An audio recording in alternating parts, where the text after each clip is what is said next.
Salut les amis, j'espère que vous allez bien. C'est votre bon vieux Sudijin qui a proposé bien une émission, enfin une émission débat, plutôt une émission d'avis, voilà comme ça.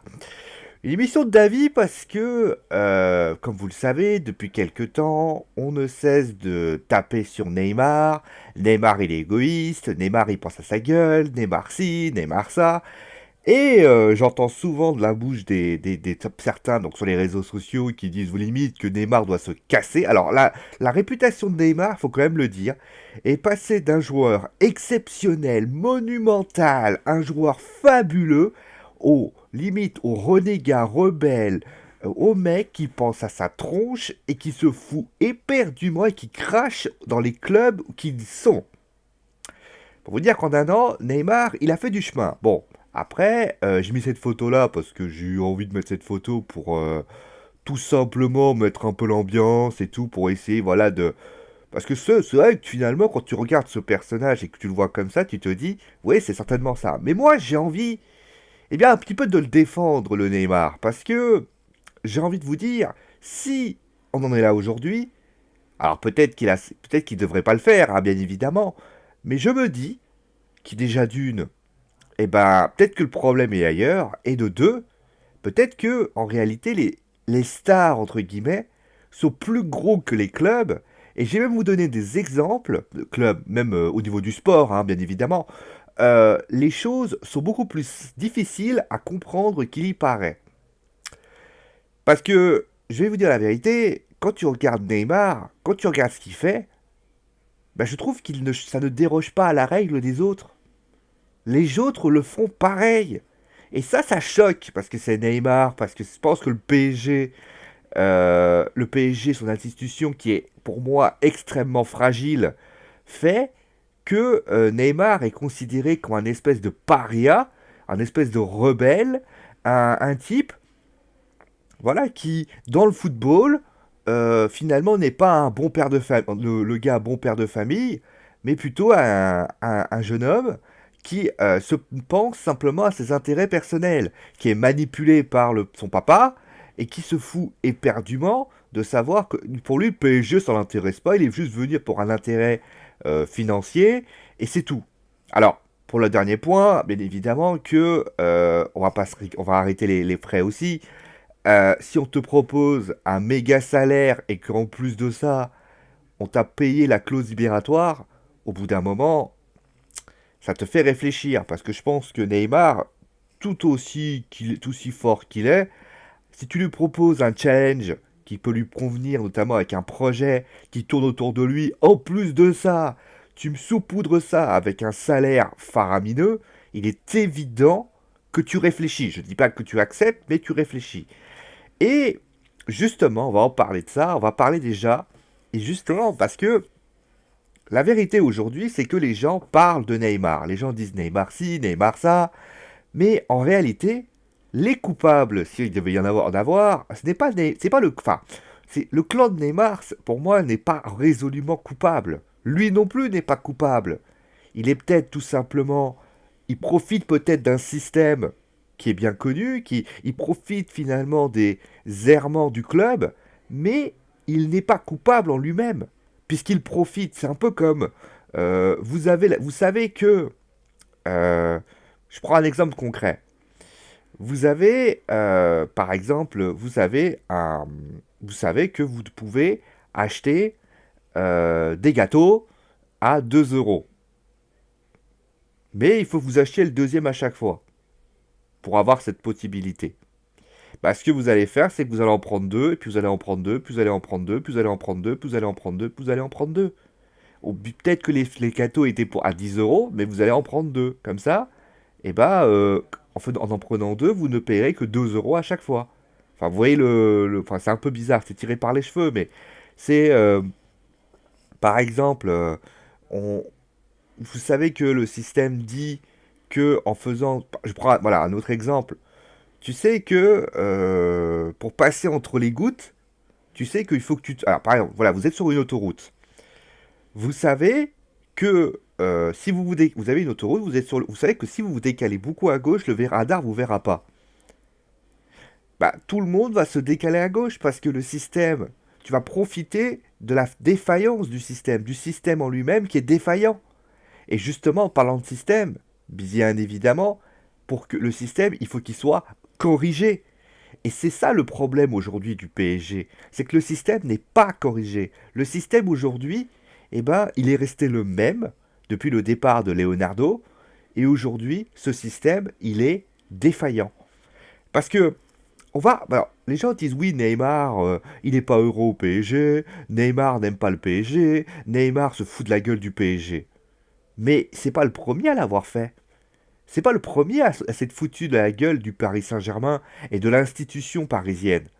Je veux dire, le premier à l'avoir fait, c'était également une star, une célébrité, qui pour lui était, qui surjouait dans ce qu'il disait, mais c'était Zlatan Ibrahimovic. Zlatan Ibrahimovic, arrogant et tout ce que tu veux, mais Zlatan Ibrahimovic, un jour, a dit cette phrase, et je me rappelle, avait dit, et je pense que Neymar, il n'est pas bête, il l'a entendu, et il sait les difficultés de ce club. C'est-à-dire que quand Zlatan Ibrahimovic dit oui, mais le Qatar a fait le PSG, en fait, ce qu'il a fait, Zlatan, c'est qu'il a mis une pipe bombe, il a mis une bombe dans le club, il n'y a pas un mec qui l'a désamorcé.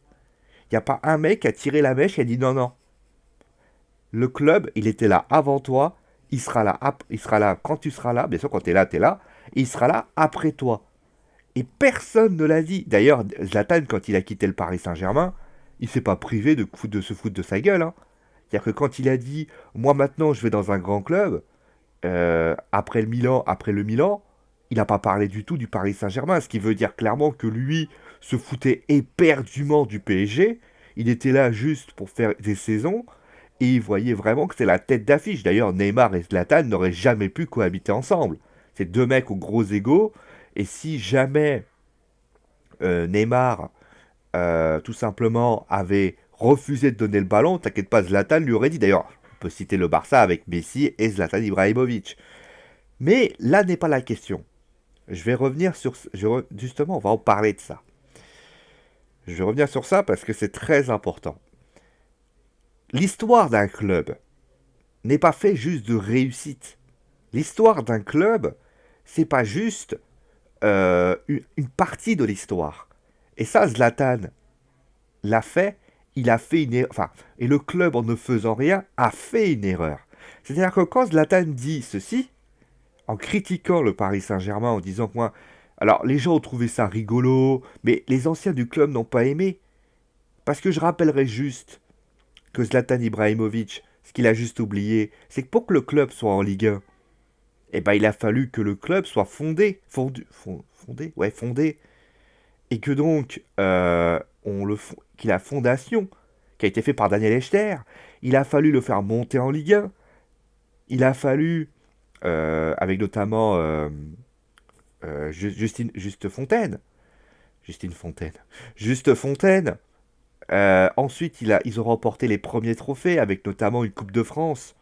Après, il a remporté le titre de champion de France en 86, avec tout la houlette de Gérard Rouillet, avec des stars, des joueurs comme Safet Suzic, avec des joueurs comme Safet Suzic, des joueurs comme Dominique Rocheteau, Luis Hernandez, etc., etc.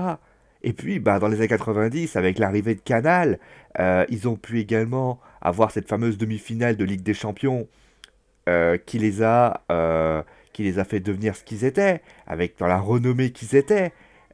Enfin, c'est ce quart de finale, je crois, huitième de finale, huitième de finale, pardon, huitième de finale, demi-finale, je pensais à la Coupe de l'UEFA, je crois. Euh, et puis, il y a eu également l'arrivée de Luis Fernandez, la victoire de la Coupe des vainqueurs de coupe, le titre de champion de France en 94, les titres de champion de France et également les difficultés liées à ce club. C'est-à-dire que, concrètement, les difficultés liées à l'ère colonie capitale, même si les gens ne penseront jamais, font partie de l'essence de ce club. Et ça, tu ne peux pas l'occulter, tu ne peux pas le retirer. C'est-à-dire que si, toi, tu finis par dire, moi, le Qatar a fait le PSG, ce qui s'est passé avant, c'était inutile, tu finis par dire tout simplement, aux joueurs qui sont là, mais également aux joueurs qui viendront, tu craches sur le club, tu craches sur son histoire. Et c'est ça qui est plus important dans une institution. Je veux dire, vous prenez une entreprise, Dassault. Dassault, ils font des avions depuis des années et des années. Bon, prenez par exemple, allez, une voiture. Ma mère, par exemple, elle a une Toyota. Toyota, ils se sont créés, ils ont créé Toyota. Et au fil du temps, il y a eu des concepteurs qui sont arrivés. Des concepteurs de génie. Il n'y a pas eu un concepteur qui a dit que les mecs avant, c'était de la merde. Que ce que faisait Toyota il y a 10 ans, c'était nul. Non, ça fait partie de la continuité. Vous prenez Final Fantasy, qui est un jeu vidéo, qui est une saga exceptionnelle. Celui qui a fait le 15 aujourd'hui, que je joue d'ailleurs, que ça il y a eu un énorme bug, il y a 10 ans, enfin, quand c'est le 4 qui est sorti, le mec qui a fait le 4, le mec qui a fait le 15, eh ben ils se rejoignent. Vous prenez, alors, et aussi dans la difficulté, vous prenez le 13 qui a été considéré comme un mauvais jeu. Parce que l'histoire est aussi mise par rapport aux échecs. Et ça, en disant ça, Zlatan aussi a dit, nous on est la réussite, vous avant c'était l'échec. Et là c'est pas possible. C'est pas possible parce qu'un club, qu'on le veuille ou non, fait partie aussi des échecs. Vous prenez par exemple, je sais pas, par exemple, vous prenez le Barça. Le Barça tout aussi fort qu'il est, avec pourquoi l'histoire est forte? Parce qu'elle a connu l'échec. Elle a connu l'échec en Ligue des Champions, elle a connu des saisons qui étaient très difficiles. Et c'est normal, je veux dire, les saisons font... Et ça, aucun joueur, qu'importe qu'il est, s'est dit, non, mais on va tout simplement parler mal du PSG. Non, le PSG a fait partie de l'histoire, enfin, du mal du Barça. Le Barça a eu des échecs. Prenez par exemple Manchester United, grand club renommé, tout ce que vous voulez. Il n'y a pas un joueur qui se permettrait de critiquer l'histoire de Manchester United. Parce que Manchester United, l'année dernière, même s'ils ont remporté l'Europa League, ils n'étaient pas en Ligue des Champions. Et même quand Liverpool ne l'était pas, ça restait une institution. Et quand Zlatan est arrivé, d'ailleurs vous remarquerez que Zlatan ne dit pas un mot depuis qu'il est... enfin, il en dit quelques fois, mais c'est pour plaisanter. Mais il ne le dit pas. Tiens, ma caméra, elle fait un truc bizarre là. Attends, viens là. Attendez 2 secondes. Voilà, c'est bon. Je sais pas ce qui se passe. Ma caméra fait des siennes. Donc, pour revenir à ce que je disais, l'histoire d'un club ne fait pas partie. Est une l'histoire d'un club, donc c'est très important. Et quand Zlatan le bafoue et que personne ne dit rien, et ben finalement, quand Neymar il arrive, lui il dit moi je vais faire l'histoire. Alors c'est normal, je vais marquer l'histoire du club. Alors ça bien évidemment c'est faire des records, mais rappelons tout de même que Neymar ça reste un être humain et que quand Neymar partira dans 1, 2, 3, 5 ans, 10 ans, euh, lui le club il restera là. Les Qataris quand ils partiront, parce qu'ils partiront à un moment donné, et ben le club sera là. Et que fera le club à ce moment-là? Parce que les supporters, malheureusement, les supporters, ils ont la mémoire courte. Et c'est aussi lié aux supporters. Les supporters de la première époque, eux qui ont encouragé malgré les crises, malgré tout ça, eux, ils sont là. Mais vous prenez par exemple les sifflets qui a eu lieu à l'encontre d'Angel Di Maria lors du match contre Metz. C'était la semaine dernière. Tout le monde était là en train de dire oui, mais c'est pas normal. Tout le monde l'avait sifflé. Enfin, il y a une partie du supporter qui l'avait sifflé. Il y a pas. Alors, les joueurs l'ont défendu, ça c'est pas un problème. Mais j'ai envie de dire pourquoi ils l'ont sifflé. Parce que la frange aussi des supporters qui est arrivée ne sont pas des supporters des noyaux du club. On parle beaucoup des ultras, mais les ultras c'est une frange parmi tant d'autres. Quand vous prenez les ultras qui font de l'ambiance, regardez l'ambiance du parc. D'ailleurs, le parc a souvent sonné creux après justement ce qui s'est passé et justement ce qu'a fait Robin Lecroux, qui est une décision qui se respecte malgré le fait que moi j'aurais fait autrement. Mais bon, ça c'est un autre débat. Moi, ce que je dis, c'est que quand le PSG joue et que le PSG devient le PSG qu'on appelle de manière péjorative le QSG, le Qatar Saint-Germain, eh ben, c'est typique. En fait, cette phrase-là, bon, qui peut paraître anodine, Neymar, en fait, il profite de cette faiblesse de l'institution qui, finalement, ne dit rien. Vous savez, c'est comme un prof qui voit une boulette passer, et qui la regarde et qui dit rien. Ah bah, vous avez toujours une chose, hein, la deuxième boulette va partir direct. Hein. Parce que si tu n'as pas un mec qui dit stop, à un moment donné, ça ne marchera pas. Je vais prendre juste l'histoire de l'inté. Et là, aujourd'hui, Neymar, il a compris. Il a compris et il s'en sert. Et il s'en sert sans la moindre hésitation. Vous prenez par exemple ce qui s'est passé cette semaine. Neymar dit, moi je veux quitter le Paris Saint-Germain. Très bien. Très bien, il veut partir, il part. Personne n'est irremplaçable hein, dans une équipe. Hein. Prenez par exemple je sais pas, vous prenez par exemple Ubisoft, vous prenez n'importe quelle société, vous prenez n'importe quel sport. Prenez par exemple, je sais pas, Alberto Contador. Vous allez voir que les Espagnols, dans 5 ans, ils récupéreront un nouvel Alberto Contador. Ce sera peut-être Michael Landa ou peut-être d'autres. Là d'ailleurs, il y a, comment il s'appelle, là, le mec de la Movie Star, là, monsieur, c'est Solaire, je crois, je sais plus son nom, son prénom. C'est Solaire, bah, le mec, ça y est, ils ont dit, ouais, c'est le nouveau Contador. Vous allez voir que quand Miguel Indurain a arrêté, croyez pas qu'ils ont pas décidé. Quand Contador est arrivé, alors ça a mis du temps, mais ça a mis du temps. Quand Nadal quittera l'air, et ça sera un autre Espagnol qui pourra sa place. Un peu la manière de Carlos Moya à un moment donné, ou d'autres, ou Juan Carlos Ferrero. Il y a des pays, bon, après, et le truc, c'est que, justement, je vais revenir à ça. T'as des pays où t'as des clubs, eux, c'est normal qu'ils chouchoutent. Et c'est là, justement, l'institution est trop faible. C'est-à-dire que vous prenez, par exemple, le Stade Rennais. Prenez, par exemple, combien de fois on a eu des clashs, des espèces de clashs par rapport à des joueurs. Alors, j'ai pris le Stade Rennais, vous pouvez prendre. Même Arsenal a subi ça d'ailleurs cette année, je crois. Prenez Marseille, vous prenez Lyon, vous prenez n'importe quel club. Paris a été relativement protégé depuis qu'ils sont sous les. Enfin, si, même Paris a été touché par rapport à ça. Vous prenez par exemple le cas Adrien Rabiot. Adrien Rabiot, qui est un joueur formé au club, qui notamment est un joueur formé au club. Le gars, il est parti au clash avec les joueurs, il a critiqué, mais en disant bon, moi je voulais partir, personne m'a légué, le club c'est un peu, voilà, c'est le club, c'est du n'importe quoi, etc., etc. À aucun moment, alors je sais pas s'il a été sanctionné, quelle a été la finalité de l'histoire? Une prolongation de contrat, avec sans doute une revalorisation de salaire. L'histoire rappellera, et le cas le plus concret, ça restera, ou alors quand Rabiot passe par le président pour dire ses envies. Je vais vous donner un exemple. Euh, on sait tous qu'Adrien Rabiot ne veut pas jouer Sentinelle. C'est un fait, il ne veut pas jouer Sentinelle. Je vais enlever ça, ça m'énerve. Il veut pas jouer Sentinelle. C'est un fait, il n'a pas envie de jouer. Et bah, le gars a quand même dit, moi, Adrien Rabiot, je quitterai. Alors, je ne prolongerai pas tant qu'on ne m'aura pas garanti que je jouerai pas à ce poste-là. Alors, après, et c'est maman qui l'a dit. Maman qui l'a dit. Alors, il a le droit de le penser. Mais c'est à un moment donné au président de dire, hé, euh, si te mets là, tu restes là. Si tu dois faire le café, tu fais le café. Si tu dois faire le ménage, tu fais le ménage. Autrement dit, tu fais ce qu'on te demande. T'es pas content?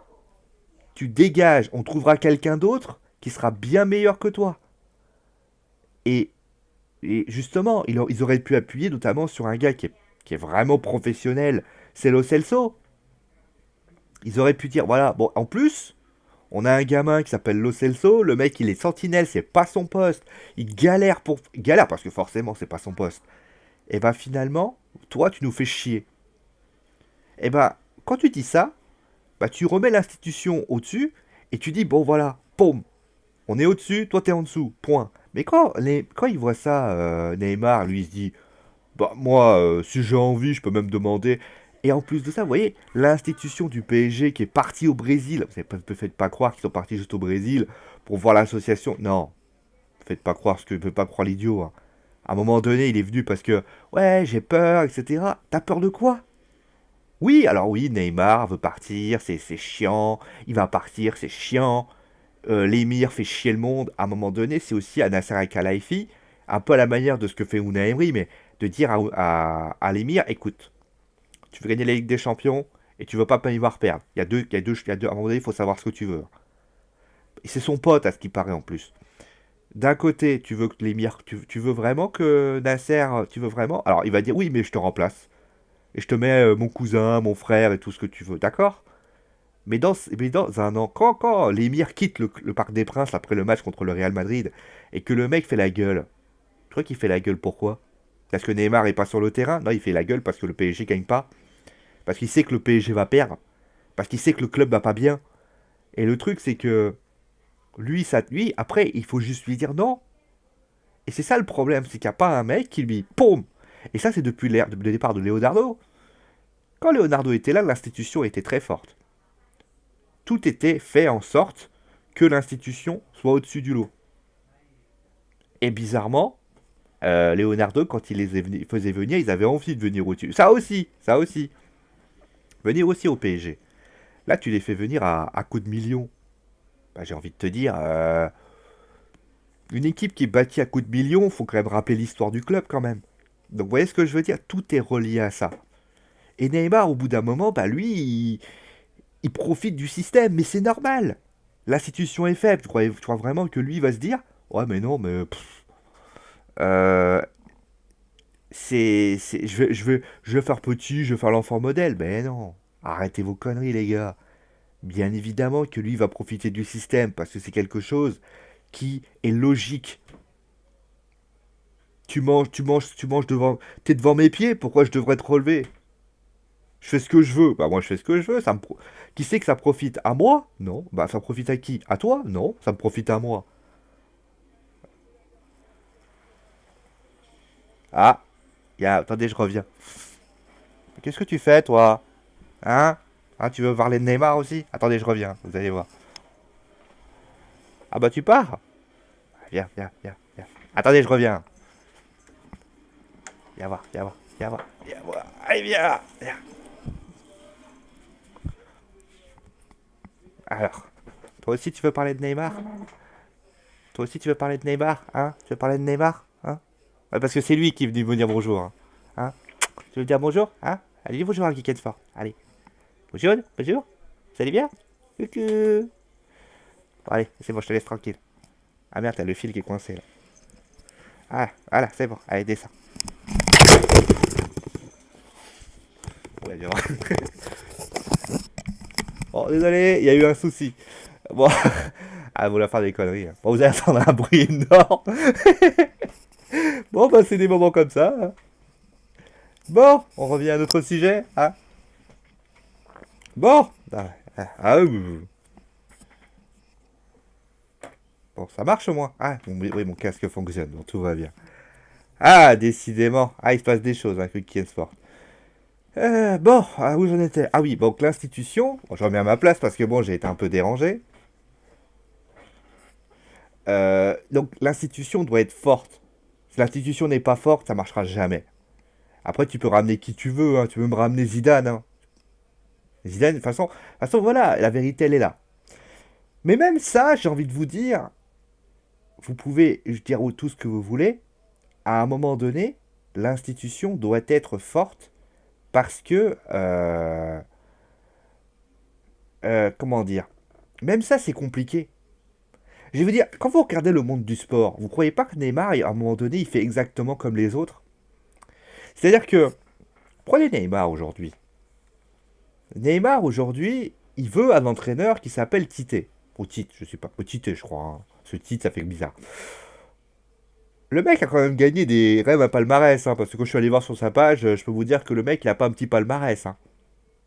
Il a remporté des Copa América, des Copa les Libertadores. Le mec, la Super Coupe, la Coupe Intercontinentale. Ah, c'est pas le guignol du coin. Hein. Ah, il sait ce qu'il fait. Hein. Ou alors il réclame Luis Enrique. Bon, ça vous parlera pas un peu plus parce que le mec a quand même remporté la Ligue des Champions. Il a quand même fait le titre de champion. Il a quand même remporté des grandes choses. Et même la MCN, il a créé notamment la MSN. Est-ce qu'une seule fois j'ai entendu un mec et j'ai entendu des gens dire oui mais il veut des entraîneurs. Enfin excusez-moi, Tite et Luis Enrique c'est pas des manches. Hein. Alors, après, les gens me disent, oui, mais ce serait mieux si ce serait Mauricio Pochettino. Oui, bon, Mauricio Pochettino n'a jamais gagné rien gagné de ça dans sa carrière. Alors, il joue très bien, hein, mais il n'a jamais gagné rien dans sa carrière. Il a un palmarès qui est vierge, hein. Pas en tant qu'entraîneur, c'est rien, il n'y a rien. Alors, il a fait remonter Southampton et trucs, mais, palmarès, zéro. Et Antonio Conte, bon là c'est un peu plus ronflant, mais il a jamais fait mieux que un quart de finale de Ligue des Champions. Et le seul qui pourrait, on va dire, donner envie à l'équipe, c'est Allegri. Parce que Allegri, quand même, des finales de Ligue des Champions, il en a fait. Il a su notamment faire jouer l'équipe, etc. Bon, admettons, des 5 noms qu'on vous propose, donc, Tite, alors Carlo Ancelotti, bon, ancien du club, je pense pas qu'il viendra, mais Tite, Luis Enrique, Antonio Conte, Allegri, j'en ai oublié un. Alors, Tite, Luis Enrique, Mauricio Pochettino, Antonio Conte et Allegri. Des 5 qui viennent d'arriver, t'en as 2 qui ont gagné qui ont gagné, entre guillemets, des Ligues des Champions. Puisque Luis Enrique, les 2 qui proposent, donc, ok, donc c'est pas suffisant. Et j'irai même plus loin. J'irai même plus loin. Il y a quelques années, au Barça, Messi n'a pas demandé un entraîneur. Un certain Tata Martino, ça vous dit rien? Moi, j'ai le souvenir de ça, et j'ai pas le souvenir que Messi a été vilipendé. Non, il a le droit de dire, voilà, j'aime bien cet entraîneur. Ça ne coûte rien. Le mec, il va jouer avec quelqu'un. Si lui il se dit, moi, je vais prendre Tite, et que le mec est capable de faire jouer Neymar comme personne, bah, j'ai envie de te dire pourquoi il le fait pas. La vérité aujourd'hui, même si elle est déplaisante à dire, c'est que déjà l'institution elle est fragile. Ça, on le sait tous. Mais les gens disent oui, il doit se plier aux desiderata de Neymar. Non. Luis Enrique et Tite, c'est des bons choix. Peut-être qu'il est en train simplement il est allé, tu sais, il est allé voir Nasser Al-Khelaifi, il a dit écoute, on veut gagner la Ligue des Champions, tu me proposes 5 noms. Mais moi je te choisis, t'en prends 2 là. Et c'est normal, il a le droit aussi, il a le droit d'avoir son mot à dire. Quand Tata Martino dit au Barça carrément, prenez-lui, ça, c'est pas bien. Après, la vérité aussi, c'est que Messi prolonge sans arrêt aussi. L'institution du Barça, elle est fragile, hein. Le jour où le Barça dira pourquoi Neymar il est parti, parce qu'à un moment donné, bah, le Barça, ils font genre oui, c'est l'institution, mais ils étaient bien prêts à se coucher devant Neymar pour qu'il reste. Donc à un moment donné, il y a une réalité. Donc, pour revenir à ça, donc ça déjà il y a ça. Ensuite, je reviens à ce que je disais dès le départ. Vous prenez, deuxième chose, prenez le, prenez par exemple, si vous voulez d'autres exemples, je peux vous en donner. Les prolongations de Ronaldo, vous savez, Ronaldo il le fait prolonger tout le temps. Voilà. Le mec, il est professionnel, pour tout ça, il aime bien le Real Madrid. Même si l'institution du Real Madrid est quand même assez forte, hein. Parce que. Mais après, c'est une histoire d'histoire, encore une fois, hein. Je reviens sur ce que j'ai fait au début, avant que Litsi, le toutou, vienne me détruire mon micro. Donc, revenez sur ça, hein, si vous avez besoin. Vous allez avoir un problème. Je vais vous mettre dans la description vers 25 minutes. Coupez le son parce que vous allez vous faire exploser la tête. Mais bon, revenons à ça. Et je vais revenir également sur... revenons quand même sur ça aussi. Mais dans le sport, c'est pas nouveau. Alors, j'ai pas de connaissances dans la NBA parce que je suis nul en NBA, je sais pas. Mais je suppose que les LeBron James, Michael Jordan et tout ça, ils ont déjà dû faire des trucs comme ça. Les mecs, ils ont dû jouer à ce style-là. Vous prenez dans le rugby, enfin, bon, même s'il y a une institution très forte, hein, croyez pas que c'est déjà pas le cas. Et puis je vais si vous voulez vraiment et si vous voulez vraiment dans le cyclisme, c'est pareil. Croyez pas que Contador quand il venait quelque part, il disait pas moi je veux tuer lui lui. C'est évident. Et puis pour terminer, si vous voulez vraiment avoir un domaine que je connais, le catch américain. Alors oui, tu vas me dire oui, mais c'est du chiquet. Non, ça reste du sport, ça reste des décisions qui sont prises et des ceintures qui sont données ou même autre chose. La WWE, ça fait des années qu'on le dit. Je vais prendre le cas le plus concret parce qu'il est présent aujourd'hui, Brock Lesnar. Brock Lesnar aujourd'hui, Il fait comme Neymar, hein. C'est-à-dire que le mec, on lui a proposé un contrat à date, le mec il s'en sert et finalement il ne vient pas. Il vient pas parce qu'il a considéré que, il fait comme il a envie. Et le mec il est champion universel et ça a l'air de déranger les fans, mais pas lui. Et forcément pas la WWE. Il y a je regarde Brock Lesnar depuis qu'il a été champion universel à WrestleMania. Il a dû le défendre, allez, 6 7 fois. C'est trop peu. C'est trop peu. Il a dû le. Ouais, 6 7 fois, ouais, je suis gentil. Ouais, je crois 6 7 fois, ouais. Il a affronté avec Samoa Joe, le match à 6 avec Strowman. Il a défendu. Il a défendu. Je crois qu'il y a Survivor Series. Même pas. Attendez. Il y a le Royal Rumble, ça je sais. Royal Rumble. TLC, il n'était pas là. TLC, il n'était pas là, ça je sais. Et il y avait. Bah, Chambers, non, puisqu'il n'était pas là non plus. Il doit y avoir les Survivor Series. C'était 5. Alors c'était très serré, donc on avait l'impression qu'il était là tout le temps. Mais 5 sur combien de pay-per-view qui vont arriver à WrestleMania? 6 parce qu'il y a WrestleMania. Ça veut dire 601 ans.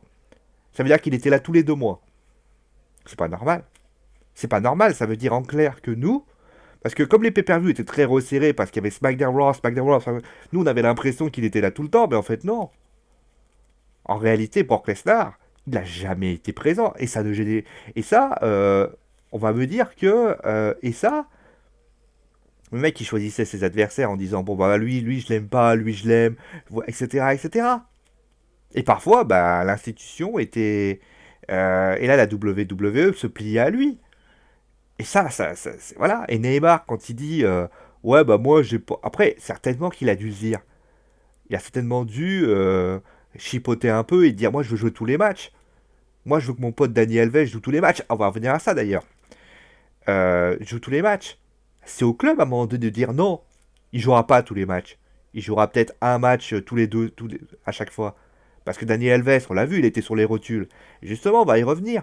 Alors, je sais que c'est un exemple un peu bizarre, mais à la WWE, combien de fois on a eu des cas où un tel favorisait un tel? Où tu voyais notamment, par exemple, le cas le plus concret, ça a été l'inverse, avec notamment l'époque Tyler Rex, avec John Cena. John Cena qui favorise des personnes et qui ne favorise pas les autres. Ça a toujours été comme ça. Vous prenez Tyler Rex, vous prenez, comment il s'appelle, vous prenez plein d'autres. Plein d'autres que... D'ailleurs, vous voulez un exemple? Lors du SummerSlam, alors je sais plus si c'était je crois que c'est celui il y a 2 ans, 2015. Nikki Bella devait passer sa ceinture à Raw, à quelques semaines du SummerSlam. Ou c'était après, je sais plus. Et en fait, ce qui se passait, c'est qu'elle allait battre le record d'Edge à ce moment-là. John Cena, elle vient voir John Cena, elle lui dit John, chérie, je veux pas perdre ma ceinture avant de perdre, je veux pas la perdre. Je veux battre le record de Edge. À un moment donné, John Cena est parti voir Vince en lui disant non, je suis pas d'accord. Tout le monde avait trouvé. Alors, on sait pas si c'est vrai, on sait pas si c'est faux. Après, ça reste des rumeurs. Après, Nikki Bella avait démenti, mais c'est gros quand même. Mais ça fait depuis des années que c'est comme ça. John Cena, ça fait des années que on sait que John Cena favorise certaines de ses potes, mais c'est normal. Tu prenais Triple H, concret, le gars le plus concret. Triple H, croyais pas que quand Vince croyait pas que là il est à fond sur Roman Reigns. Alors c'est particulier, c'est l'inverse par contre. Mais prenez Seth Rollins. Seth Rollins quand il aura pris de la bouteille, ou Roman Reigns ou je ne sais qui, pour regarder la quatuor de Samoans qui est arrivée. Ne faites pas croire qu'à un moment donné, que le Rock, à un moment donné, fait pas venir un peu sa famille. En disant voilà, moi je sais jamais. Et je vais juste vous voulez un autre exemple que je vais vous donner. Euh, Triple H, c'est la même chose. Quand il était à l'époque, c'est lui qu'on rappelle quand même que Triple H et Shawn Michaels, avec le respect que j'ai pour Shawn, quand Brett a fait chier le monde, ils se sont pas gênés pour l'arnaquer. Avec Vince d'ailleurs. Et je suis certain que dans l'histoire, Vince, en réalité, euh, c'est plutôt lui qui a été victime, parce que je pense que Shawn et Triple H sont pas gênés pour essayer un petit peu de le mettre à mal. Il y a des exemples tonnes dans le catch. Et vous parlez de comportement, du mec qui s'en bat les couilles, des passes droits. Vous voulez qu'on parle de Randy Orton? Randy Orton qui a enfreint la Wellness Policy 4 fois, dont 3 contrôles antidopage. Dans le troisième fois, normalement, vous êtes renvoyé. Et bah, qu'est-ce qu'il a fait, Randy Orton? Eh bah, il est toujours là. Alors, il a été suspendu et tout ce que vous voulez. Prenez par exemple d'autres qui ont enfreint la Wellness Policy au moins 3 fois. J'ai pas le souvenir de les avoir vus rester. Paige, elle est à 2. Jeff, il est à 2. Au dernier nouvelle, ça a été compliqué. Et on rappelle que Randy Orton, 4 fois, parce que le mec aussi, Randy Orton, c'est compliqué. Il a fallu ramener papa pour que Randy se calme. Hein. Donc, lui, il était protégé. Aujourd'hui, il s'est calmé. Randy, il est plus calme parce qu'il a 30 ans, il a pris de la bouteille. Mais Neymar, il avait 25 ans, le même âge que Randy Orton. Et, je veux dire, Neymar ne se comporte pas comme ça. Il s'entraîne à l'entraînement. Certes, peut-être qu'il y a des différends entre Neymar et Unai Emery, mais ça fait partie du coaching. Quand Neymar dit « je veux m'entraîner beaucoup plus », où est le problème là-dedans? C'est bien qu'il le dise d'ailleurs. Je trouve que Neymar, quand il dit ça, ça prouve qu'il a envie d'aider l'équipe. Quand tu vois les matchs qu'il fait sur le terrain, il se démonte. Vous prenez par exemple AJ Styles, le mec croyait pas qu'il se donnait un fond tout le temps. Parce que le mec, il sait que chaque match est son dernier match. Donc, à un moment donné, où est le mal? Donc, moi, je vais vous citer plusieurs noms de stars donc de différents sports. Et vous croyez pas que. D'ailleurs, pour information, vous voulez parler de ça. Quand Teddy Riner, croyez pas qu'il dit pas à un moment donné qu'on le sollicite pas, ou la Coupe Davis, le capitaine de l'équipe de France. Croyez pas que Joe Wilfried Tsonga, dans sa plus forte de sa carrière, n'était pas sollicité pour savoir si un tel ou un tel plaisait. Yannick Noah n'est pas venu comme ça. Hein. Il est venu parce qu'à un moment donné, Joe Wilfried Tsonga semblait très intéressé. Et je peux parler bien sûr des autres, hein, Tsonga, mon fils et les autres. Et d'ailleurs, regardez mon fils. Mon fils et Noah se sont critiqués par presse. Mon fils avait d'ailleurs dit à un moment donné, oui, là on va parler de ça et après on va terminer avec ça, on fera la conclusion. Mon fils avait dit, moi je veux pas jouer là-bas parce que ça il fait chaud et tout ça et tout ça. Euh, Noah l'avait écharpé.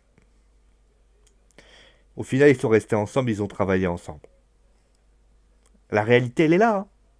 Ils se sont dit ouais c'est bon, on a parlé, tout va bien, la vie est belle. Donc voilà la réalité. Donc, là où je veux en venir, c'est qu'il va falloir que l'on arrête un petit peu de sans arrêt mettre tout sur Neymar, parce que Neymar, au final, il profite du système que le Paris Saint-Germain a voulu mettre, et que s'ils ont envie de changer ce système, c'est à eux, à un moment donné, de le changer, et pas à moi, et pas à lui. C'est-à-dire, lui, il n'a pas à changer de système, c'est au PSG de changer le système. Donc c'est à Antero Henrique, Nasser Al-Khelaifi et le nouvel entraîneur du Paris Saint-Germain de changer les choses, parce que c'est pas lui qui va vouloir les changer, hein. Lui, il est bien comme il est. Hein. Et quitte à lui dire à un moment donné non, on prendra l'entraîneur que l'on veut, on prendra tel joueur qu'on veut, et toi, tu accepteras ce qu'on veut. Mais si c'est pas fait, bah lui va continuer. Et c'est normal. D'ailleurs, dans l'équipe, j'ai vu ça, le mec, on se foutait de sa gueule en disant oui, mais c'est le Qatar Saint-Germain. Ouais, mais Neymar, c'est le FC Neymar. Bah oui, mais si tu le laisses faire ce qu'il veut, c'est comme ça, hein, tout simplement. Et on va terminer avec ça. Et en plus de ça, bah, tout le monde le fait. Pourquoi lui, il s'en priverait? Ne soyons pas plus hypocrites que nous le sommes. Hein. Nous sommes les joueurs du Paris. Nous sommes les joueurs du Paris Saint-Germain. Neymar, lui, il est juste intéressé par le challenge, le projet. Mais à un moment donné, c'est au club de s'imposer là-dessus. Bon, bah voilà, c'est terminé. Je pense qu'on a tout fait. Alors, n'hésitez pas d'ailleurs à me dire ce que vous avez pensé voilà, de cette vidéo, si vous êtes d'accord avec moi ou non. Alors, les trucs du style, oui, mais Neymar, il est méchant, mais. Oui, non. Soyez constructifs. J'essaie de défendre Neymar. Vous n'êtes pas d'accord avec ce qu'il a fait, c'est normal. Mais défendez-le. Ne vous appuyez pas d'ailleurs sur le titre que je vais mettre. Mais moi, je dis, Neymar n'est que. Je vais reprendre juste une phrase. Neymar ne profite d'un système que toutes les autres stars font. Je vais faire plus simple. Bon allez, prenez soin de vous, ciao tout le monde, et Et je pourrais pas vous montrer le toutou parce qu'il est parti. Il a eu la peur de sa vie, je crois. Allez, gros bisous tout le monde et ciao.